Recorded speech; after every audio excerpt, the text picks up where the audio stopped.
Olá, meu querido amigo, mais uma vez seja bem-vindo à leitura da Palavra de Deus. Hoje estaremos lendo o Evangelho segundo o relato de Lucas, o capítulo 16. Nesse maravilhoso capítulo nós podemos ver exatamente a ideia de Jesus em relação à nossa responsabilidade em administrarmos aquilo que Ele, como também a perspectiva de Jesus acerca do casamento, bem como também a lição de Jesus a respeito de que nessa vida, essa vida é a nossa última oportunidade para que a gente escolha, decida e siga caminho tomando as melhores decisões da vida. Mas nesta manhã nós gostávamos de nos concentrar particularmente no versículo 18. Quem mulher e casar com outra comete adultério. E aquele que casa com a mulher repudiada pelo marido também comete adultério. Sabe, querido amigo, ao olharmos para esse texto, nós precisamos considerar as motivações que levaram Jesus exatamente a falar em relação a essa questão, com relação à questão do casamento. O casamento é um projeto divino e, a par daquilo que fora do pecado à humanidade, uma das questões que Deus preservou o princípio, mesmo após a entrada do pecado, foi o sábado e também foi a santidade do casamento. Dentro da realidade judaica, o conceito em relação ao casamento e a perpetuidade dela estava sendo esmoronada ou destruída pelas ideias sociais existentes dentro daquilo que foi a realidade judaica. Por exemplo, para os judeus, você poderia encontrar qualquer motivo além da infidelidade para se separar. Por exemplo, para o judeu, você poderia encontrar sua mulher a conversar com um outro homem e já era motivo de separação. Poderias, por exemplo, encontrar a mulher não ter feito, se calhar, a comida desejada ou ter queimado a comida, ser o motivo exatamente da dissolução do casamento. E Jesus, olhando para o princípio do casamento, destruído pela realidade social, ele nos remete exatamente em relação ao desafio de lutarmos com relação à questão da vida conjugal.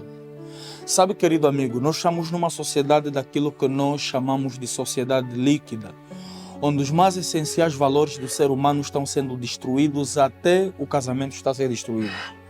Hoje vemos separações dentro da vida conjugal de pessoas que se separam apenas por qualquer motivo e motivos às vezes destituídos daquilo que sejam as razões pelas quais Deus olha para a perspectiva da questão da separação também. Querido amigo, Deus, ao instituir o casamento, Ele estava dando a ideia de que o casamento precisa ser eterno.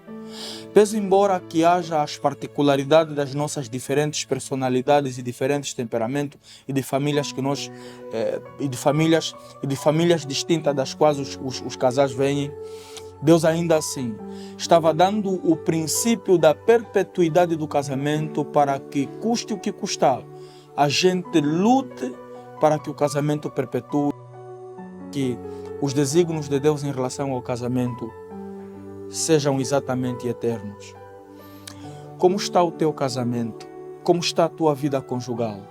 A par daquilo que são os desafios da sociedade em que nós nos encontramos, como temos lutado?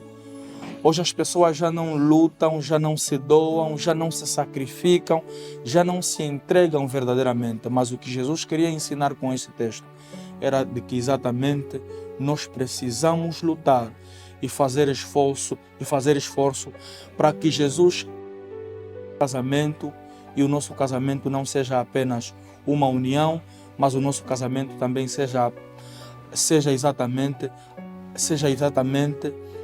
a bênção de duas pessoas que estão se preparando para estarem na eternidade com Jesus. Que Deus lhe abençoe. Eu gostava de orar por você. Eterno nosso Deus, nosso maravilhoso Pai, se estamos orando por alguém que o seu casamento está sendo destruído em resultado daquilo social, queremos, por favor, Senhor, entre no lar deste teu filho. Queremos, por favor, que o Senhor possa restituir a felicidade e os maravilhosos votos feitos antes de se comprometerem a viver, quando se comprometeram a viver a dois, seja o voto constante que possa acender a chama no nosso coração. Que a presença, Senhor, maravilhosa do Senhor sobre a vida do lar seja a chama acesa para acender este casamento que está sendo destruído pela realidade social ou pelas diferentes particularidades de cada um dos casais. Obrigado por nos ouvires, oramos em nome de Jesus. Amém. Que Deus lhe abençoe e que o Senhor nos guarde. Nos veremos amanhã.